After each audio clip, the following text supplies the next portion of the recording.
নমস্কার বন্ধুরা, আপনারা দেখছেন পূর্ণ ব্রহ্মজ্ঞান ইউটিউব চ্যানেল। আমি চন্দন মুখার্জি আপনাদের সঙ্গে।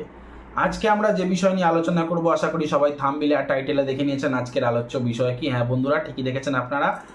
আজকের আলোচ্য বিষয় হলো জন্মছকে রবি গ্রহটি যদি আপনার লগ্ন সাপেক্ষে কিংবা চন্দ্র সাপেক্ষে যদি চতুর্থ ঘরে বা চতুর্থ ভাবে একা বসে থাকে, তাহলে ভিডিওতে বলা কথা বেশিরভাগই আপনার সাথে মিলবে। কারোর সঙ্গে বসা নেই রবি, কারোর কোনো দৃষ্টি নেই রবির ওপর, তাহলে ভিডিওর কথাগুলি বেশিরভাগই মিলে যাবে। এবার মন দিয়ে শুনুন, ধৈর্য ধরে শুনবেন, কারণ আমি বুঝিয়ে বুঝিয়ে বলি ভিডিওটা একটু লেন্থি হতে পারে, কারণ অনেক স্টুডেন্টরা আমার ভিডিও দেখে। তো চলুন শুরু করা যাক। জন্মছকে চতুর্থ ভাবে যদি রবি বসে থাকে, চতুর্থ ভাব মানে আপনি যেই ঘরটাতে ছোটবেলা থেকে মা বাবার সাথে একসাথে বড় হয়েছেন, সেই ঘরটার বেশ নাম ডাক থাকবে সমাজে। যেমন অনেকে আমরা বলি না, ওটা সান্যাল বাড়ির ছেলে, ওটা চক্রবর্তী বাড়ির মেয়ে, সেরকম আপনার বাড়িটার যেই বাড়িটায় আপনি ছোটবেলা থেকে বড় হয়েছেন, সেই বাড়িটার অনেক নাম প্রেম থাকবে। আর কি, এই চতুর্থ ভাবে রবি মানে ষষ্ঠের একাদশ, ষষ্ঠ ভাব থেকে মামার বিচার করা হয়। আপনার মামা যদি খেটে খুঁটে কোনো ঘর বাড়ি বানিয়ে থাকে, আপনার মামার ঘর মানে মামা খেটে খুঁটে বানিয়েছে এমন ঘর, সেই ঘরটারও মামাবাড়ি এলাকায় প্রচণ্ড নাম ডাক থাকবে। মিলিয়ে দেখে নেবেন যে অমুক চক্রবর্তী, আরে ও তো আগে চাষির কাজ করতো, বল ওকে ভগবান সঙ্গ দিয়েছে, কি সুন্দর মোজাইক করা ঘর বানিয়েছে, এরকম নাম ডাক থাকবে। মিলিয়ে নেবেন আমার কথাগুলো। চতুর্থভাবে যাদের রবি, তাদের বাড়িতে বেশিরভাগই সরকারি লোকের যাতায়াত থাকবে। যেমন আমি বোঝাচ্ছি, ধরে নিন কোনো পুলিশ অফিসার, তার একটা নির্দিষ্ট সময় আছে, সে একটা ডিউটি করে, তারপর যখন সে ছুটি পায়, সে এসে আপনার সাথে গিয়ে আপনার বাড়িতে হয়তো ঠাকুমা রয়েছে বা দাদু রয়েছে, বা আপনার বাবার সাথে হয়তো 2 ঘন্টা রোজ গল্প করে, 1 ঘন্টা রোজ তাস খেলে, এরকম কথা বলতে চাইছি। আপনার বাড়িতে সরকারি কোনো কর্মচারী বা সরকারি লোকেদের সঙ্গে বেশ একটা যাওয়া আসা থাকবে।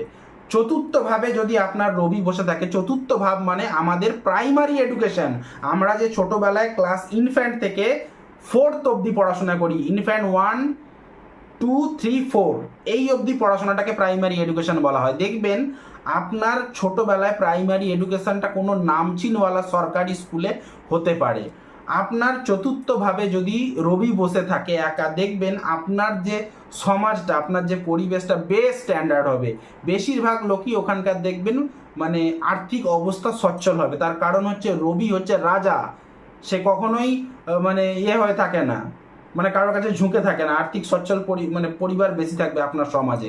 এবং চতুর্থভাবে যাদের রবি, আপনারা মিলিয়ে নেবেন আপনাদের এলাকাতে, আপনার যেখানে বাড়ি সেই আশেপাশের এলাকাতে দেখবেন কোনো সরকারি কোনো সংস্থান বা প্রতিষ্ঠান থাকতেই পারে। আপনারা এই কথাগুলি মিলিয়ে নেবেন, ঠিক আছে? সরকারি কোনো সংস্থা বা প্রতিষ্ঠান, যেমন পৌরসভা হতে পারে, সরকারি হাসপাতাল হতে পারে আপনার বাড়ির আশেপাশে, হ্যাঁ এগুলো থাকতেই পারে, পঞ্চায়েত হতে পারে। এবার দেখবেন এই যাদের চতুর্থভাবে রবি, হ্যাঁ বিশেষ করে আমি অনেকেরই দেখেছি, সবার বলবো না, অনেকেরই দেখেছি হার্টের সমস্যা, কেন চতুর্থ ভাব থেকে হার্টের বিচার করা হয় এবং রবি হচ্ছে হার্টের প্ল্যানেট। চতুর্থভাবে কিন্তু হার্টের সমস্যা দেখা দিতে পারে। এবং দেখবেন আপনি আপনার বেশিরভাগ বন্ধু বান্ধব, চতুর্থ ভাব থেকে বন্ধু বান্ধবদের বিচার করা হয়। এবং চতুর্থভাবে সূর্যের মতো প্ল্যানেট, তার মানে আপনার বন্ধু বান্ধবদের বেশ কিন্তু নাম ডাক থাকবে। বন্ধু বান্ধবরা যে আপনি বলতে পারবেন ছোটবেলায় যে এক সময় যাদের সাথে পড়াশোনা করতেন, তারা আজকাল বেশিরভাগই সরকারি কোনো প্রতিষ্ঠিত কর্মচারী। এবারে চতুর্থভাবে যদি রবি বসে থাকে, আপনি মিলিয়ে নেবেন, আপনি যদি কোনো ব্যবসা করে থাকেন, তাতেও কিন্তু বেশ সমৃদ্ধশালী হতে পারে। তার কারণ সপ্তম ভাব থেকে ব্যবসার বিচার করা হয় এবং দশম ভাব থেকে সফলতার বিচার করা হয়। সপ্তমের দশম হচ্ছে আপনার চতুর্থ ভাব, সেখানে রবি। আপনার ব্যবসার বেশ একটা নাম ডাক থাকবে, বলে না ও ওখানে কাঠের দোকানটা করেছে রে, এই ধরনের জিনিস। সপ্তমে আপনার কিন্তু ব্যবসারও যথেষ্ট সুনাম থাকবে। এবং আপনি যদি কোথাও কারো আন্ডারে, কোনো সরকারি হোক বেসরকারি হোক, কারো আন্ডারে কোনো কাজ করছেন, কোনো একটা কোম্পানির আন্ডারে আপনি লেখালেখির কাজ করছেন, হতেই পারে আপনাকে রোজ 5টার সময় 9টার সময় যেতে হয়, 5টার সময় আসতে পারে, হতেই পারে। দেখবেন সেটা সরকারি বেসরকারি না, আপনি কোথাও কাজ করছেন, সেখান থেকেও কিন্তু আপনি বড় হতে পারবেন। তার কারণ কি, ষষ্ঠ ভাব থেকে ডেলি হাজিরার বিচার করা হয় এবং ষষ্ঠের একাদশ ভাব হচ্ছে ষষ্ঠের লাভ, মানে আপনি যে কাজটা করছেন তার লাভটাই হচ্ছে সূর্য। তার মানে নিশ্চয়ই সূর্য কাউকে কম দেবে না। আপনার সূর্য কি দেয়? নাম ফ্রেম। আপনি যে কাজটা করছেন সেই কাজটার মধ্যে দিয়ে আপনার অনেক সুনাম সুখ্যাতি বলবে, এই ছেলেটা মন দিয়ে কাজ করছে, এরকম বলবে, অনেক লোকে বলবে। দেখবেন যে এই ছেলেটা যেখানে কাজ করছে দেখ খুব ভালো, এর নাম ডাক আছে। যে বলে না অনেকে যে ওটা অমুক কোম্পানিতে কাজ করছে, ওই ছেলেটা অনেক দিন ধরেই কাজ করে, তোর দ্বারা কিছু হবে না। বাড়িতে দেখবেন তানা মারে না, ওই লোকটা কেমন কাজ করে ভেবে নেবেন তার জন্মছকে ষষ্ঠের একাদশ অর্থাৎ চতুর্থ ঘরে সূর্য প্ল্যানেটটি বসে রয়েছে। আচ্ছা, রবি যাদের জন্মছকে চতুর্থ ভাবে বসে থাকবে, বিশেষ করে আপনাদের বাড়ির যে কলাপসেবল গেট, এন্ট্রি গেটটা দেখবেন পূর্ব দিকে হওয়ার সম্ভাবনা, মানে প্রধান দরজাটা আপনারা মিলিয়ে নেবেন আমার কথাগুলি, ঠিক আছে। আপনার সাথে বন্ধুত্ব বা ওঠা বসা মেলামেশা দেখবেন বেশিরভাগ সরকারি কর্মচারীদের হবে। আপনার ভাগ্যে, আপনার পরিবারেরই, কিন্তু আপনার পরিবারেরই আপনার ভাগ্যে কোনো মৃত ব্যক্তির সম্পত্তি প্রাপ্তি হতে পারে। তার কারণ কি? অষ্টম ভাব থেকে মৃত্যুর বিচার করা হয় এবং এই অষ্টমের ভাগ্য মানে মৃত্যুর যে বিচার, অষ্টমের নবম ভাগে সূর্য। তার মানে হতে পারে আপনার ঠাকুরদা হতে পারে, হ্যাঁ, আপনার মামা বাড়ির তরফ থেকে কোনো দিদা হতে পারে যে আপনাকে খুব ভালোবাসতো, বা আপনার ঠাকুমা হতে পারে। মোটামুটি সে আপনাকে এতটাই ভালোবাসতো, সে কিন্তু একটা উইল করে গেছিল যে আমি মরে যাওয়ার পর ওকে স্পেশাল করে এইটুকু একটা সম্পত্তি, অনেকে করে যায় না, সেই রকম আপনার কিন্তু কোনো মৃত ব্যক্তির সম্পত্তি একটা প্রাপ্তি হতেই পারে। আমি বলছি না যে সবার হবে, ঠিক আছে, সব ব্যক্তির সমান পুষ্টি নয়, কিন্তু বেশিরভাগই লোক মিলিয়ে দেখবেন আপনি কিন্তু কারো আপনার পরিবারেরই অবশ্য মৃত ব্যক্তির সম্পত্তি পেতে পারেন। আচ্ছা, এবারে আপনার যারা আমার ভিডিওটা দেখছেন, আপনি যদি কোনো পুরুষ হয়ে থাকেন তাহলে দেখবেন আপনার স্ত্রী মানে আপনার ওয়াইফ, এবং আপনারা যদি কোনো মহিলারা আমার ভিডিও দেখে থাকেন আপনার হাজব্যান্ডের সরকারি কাজ হতে পারে। তার কারণ কি? সপ্তম ভাব থেকে বিচার করা হয় হাজব্যান্ড ওয়াইফের বিবাহ, মানে সপ্তম ভাব থেকে বিচার করা হয়, এবং সপ্তমের দশম ভাব হচ্ছে চতুর্থ ভাব। মিলিয়ে নেবেন এইগুলি যে দাদা ঠিক বলছে কি ভুল বলছে। যদি ঠিক হয়ে থাকে দয়া করে প্লিজ একটু কমেন্ট সেকশানে লিখবেন, খুব ভালো লাগে যে কেটে কুটে আপনাদের জন্য আমি রাত জেগে জেগে এই ভিডিওগুলি মানে বার করি মাথা থেকে কি কি করা যায়, ঠিক আছে। ভিডিওটি ভালো লেগে থাকলে একটি লাইক করবেন, কমেন্ট করবেন, বেশি বেশি করে শেয়ার করবেন আপনার ফেসবুক পেজে, আপনার হোয়াটসঅ্যাপ স্ট্যাটাসে, অন্য লোককেও শেয়ার করে দেখার সুযোগ করে দিন। চ্যানেলটিতে নতুন হলে সাবস্ক্রাইব বাটনটি প্রেস করে নোটিফিকেশানে গিয়ে অলে গিয়ে অন করে দিন, যার ফলে আমার তৈরি ভিডিও বেরোতেই আপনি সবার আগে পেয়ে যাবেন। তো চলুন শুরু করা যাক। আরও আছে অনেক কিছু। আপনার যদি জন্মছকে চতুর্থভাবে রবি থাকে এবং আপনি যদি উচ্চশিক্ষা মানে অনেকটা অবধি পড়াশোনা করে থাকেন, দেখবেন আপনার হায়ার এডুকেশনের মানে যখন আপনি হায়ার এডুকেশন দিচ্ছিলেন, মানে উচ্চ বিদ্যা যখন শিখছিলেন, সেখানে কিছু বাধা হয়ে দাঁড়াবে। কিছু ব্যক্তি আছে, হ্যাঁ, বাধা হয়ে দাঁড়াবে। তার মানে উচ্চশিক্ষার বিচার করা হয় নবম ভাব থেকে, এবং নবম ভাব থেকে যদি উচ্চশিক্ষার বিচার করা হয় নবমের অষ্টম ভাব মানে উচ্চশিক্ষার বাধা, সেই বাধক স্থানে সূর্য।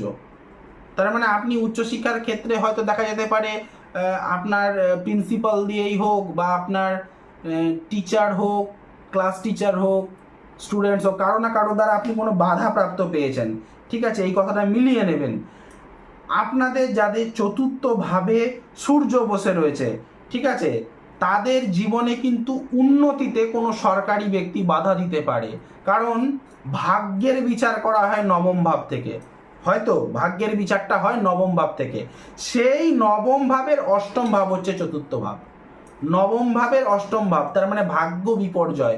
সেখানে চতুর্থে কে রয়েছে? কিছু সরকারি লোকেরা দেখবেন আপনাকে কিন্তু ডিস্টার্বও করবেন, হ্যাঁ। যেমন আপনার সরকারি লোকেদের সঙ্গে আমি বলেছিলাম ভালো বন্ধুত্ব থাকবে, আপনার বাড়িতেও বেশ ভালো রিলেশন থাকবে, তেমন কিছু সরকারি ব্যক্তিরা আছে, যেমন আপনি কোনো কাজই করতে যাবেন না কেন, আপনি যদি কারেন্টের কোনো একটা কাজ করে দেখবেন সরকারি দুটো লোক এসে বাধা দিয়ে দিল। দেখবেন এই জিনিসগুলো মিলিয়ে নেবেন, কোনো না কোনো এটা করবি না, করলে আমি তোর নামে কিন্তু পঞ্চায়েতে কমপ্লেন লেখাবো, এরকম সরকারি কিছু লোকেরা আপনাকে ডিস্টার্বও করবেন। মিলিয়ে নেবেন আমার কথাগুলি। এবং আপনার যদি চতুর্থভাবে রবি বসে থাকে, ঠিক আছে, আপনার যদি চতুর্থভাবে রবি বসে থাকে, আপনারা মিলিয়ে নেবেন যে আপনার ছোট ভাই কিংবা বোনের কোনো ভুল ডিসিশনের কারণে তাদের কোনো ভুল ডিসিশনের কারণে তাদের কিছু পয়সা কিন্তু লোকসান হয়ে যেতে পারে, কারণ চতুর্থ ভাব রবি বসে রয়েছে। রবি হচ্ছে একটি অগ্নিকারক প্ল্যানেট, সে কিছু বোঝে না, যেখানেই বসবে সেখানটার কিছু না কিছু ক্ষতি করে, মানে তার তাপ কেউ সহ্য করতে পারে না। এবং তৃতীয় ভাব থেকে ভাই বোনের বিচার করা হয়, তাই তৃতীয়র দ্বিতীয় হচ্ছে চতুর্থ। এবারে আপনাকে আমি কি বলছি, আপনার যদি চতুর্থভাবে রবি শুভ হলে আপনি কি কি দেখতে পারবেন, চতুর্থভাবে যদি রবি অশুভ হয় তাহলে কি কি দেখতে পারবেন। তার আগে একটি কথা, যারা আমাকে দিয়ে কুষ্টি বিচার বিশ্লেষণ করাতে চান ঠিক এইভাবে pin pointed point by point বলবো, তাহলে আমার যে স্ক্রিনে যে দেওয়া নাম্বারটা যেটা ফ্ল্যাশ হচ্ছে এই নাম্বারে কল বা হোয়াটসঅ্যাপ করে অতি অবশ্যই পেয়েবল, চার্জ লাগে একটা, আমি আপনার জন্মকুষ্টি বিচার বিশ্লেষণ করে আপনাকে বলে বুঝিয়ে দেবো, ঠিক আছে। আমার নাম্বারটি যারা পড়তে পারে না তাদের জন্য হলো 9619396811। আরেকবার বলি 9619396811। দেখুন, চতুর্থভাবে যদি রবিটা খারাপ হয়ে থাকে, খারাপ নক্ষত্রে থাকে, পাপ মধ্যগত থাকে, পাপকর্তারি যোগে, কিংবা কোনো নেগেটিভ প্ল্যানেটের দৃষ্টি চতুর্থভাবে রবির ওপর পড়লো, হতেই পারে, আমি গ্যারান্টি দিচ্ছি না, কারণ মঙ্গল থাকে একটা শিওর গ্যারান্টি দিতাম, কিন্তু বেশিরভাগ ক্ষেত্রেই নেগেটিভ, যদি চতুর্থভাবে নেগেটিভ রবি থাকে বাড়িতে আগুন লেগে যাওয়ার সম্ভাবনা থাকবে, প্রচণ্ড ইগো সমস্যা, এবং ইগো সমস্যার জন্য বাড়ির মায়ের সাথে দেখবেন বনিবনা সম্পর্ক থাকবে না, মানে মায়ের সাথে একটা খারাপ সম্পর্ক, মনোমালিন্য থাকবে, এবং পড়াশোনায় খুব একটা মন বসবে না। কিন্তু চতুর্থভাবে যদি রবিটা ভালো হয়ে থাকে, সায়েন্স গ্রুপ নিয়ে পড়াশোনা করবেন, দুর্দান্ত সফল হবেন। এবার আরেকটা কথা বলি, চতুর্থভাবে অশুভ রবি থাকলে আপনার কি বললাম, পড়াশোনা হবে না, পড়াশোনা ডিস্টার্ব করবে। কিন্তু চতুর্থভাবে শুভ রবি, সায়েন্স গ্রুপ নিয়ে পড়াশোনা করতে পারেন। চতুর্থভাবে যদি রবি শুভ হয় তাহলে দেখবেন ঘরের কাজে মানে সাহায্য করে, এবং পরিবারের লোকজনদের সঙ্গে বেশ সময় কাটাতে ভালোবাসে। ভিডিওটি কেমন লাগলো আমাকে লিখে জানাবেন, আর কি নিয়ে আমার কাছে শুনতে চান তাও লিখে জানাবেন। আজ এখানেই শেষ করলাম, দেখা হচ্ছে নেক্সট কোনো ভিডিওতে, নেক্সট কোনো টপিকে। ততক্ষণ পর্যন্ত ভালো থাকুন, সুস্থ থাকুন, বাই।